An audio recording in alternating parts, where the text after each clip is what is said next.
আসসালামু আলাইকুম বন্ধুরা, কেমন আছেন? আজকে আমি আমার বন্ধুর একটা গল্প বলবো। সে কি ভুলে যেত এবং আ যেটা করবে সেটাও সে ভুলে যেত। কি যে ভুলে যেত সে নিজেই জানত না। তো একবার আমার আত্মীয়র বাড়িতে বেড়াতে গেল। যাওয়ার পর সেখানে যেয়ে সে খাওয়া-দাওয়া করলো। খাওয়া-দাওয়া করে যখন বিদায় নিতেছে তখন সে বলতেছে, "আমি কিছু একটা উম ফেলে যাচ্ছি হয়তো। আমি নিজে মানে খেয়ালে আনতে পারতেছি না, কি যেন একটা ফেলে যাচ্ছি।"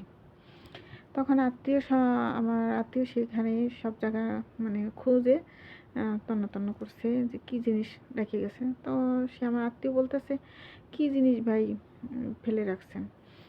সবই তো ঠিক আছে, আপনার ঘড়ি, মোবাইল, ছাতা সবই তো ঠিক আছে। তাহলে কি ফেলে যাচ্ছেন?" কয় না, "কিছু একটা ফেলে যাচ্ছি মনে হচ্ছে, ইম্পোর্টেন্ট একটা জিনিস।" তখন আত্মীয় আবার সেই ঘরের খাটের নিচে, আলমারির এপাশ ওপাশ সব জায়গা খুঁজতেছে। তখন আত্মীয় বিরক্ত হয়ে বলতেছে, উম ক "কোথাও তো কিছু নেই। কি ইম্পোর্টেন্ট জিনিস আপনি ফেলে যাচ্ছেন? আপনি মনে করে দেখেন।" তখন তার মা শরীর থেকে ঘাম বেরোচ্ছে আর পকেট থেকে রুমাল বের করে ঘাম মুছতেছে। আর যে কথা বলছে, সে কথা বলার সাথে সাথে আমার আত্মীয় অজ্ঞান হয়ে পড়ে গেছে। তো কি কথা বলছে সেটা জানতে চোখ রাখুন আমার চ্যানেলে, সাবস্ক্রাইব করে অ্যা পরের পর্বে পার্ট 2 এ বলে দেবো। সবাই ভালো থাকবেন, পাশে থাকবেন। ইনশাআল্লাহ সুন্দর, সুন্দর মজার গল্প হাসতে, হাসতে পেটের নাড়ি ব্যথা হয়ে যাবে। ভালো থাকবেন, সুস্থ থাকবেন। শুভকামনা রইল সবার জন্য।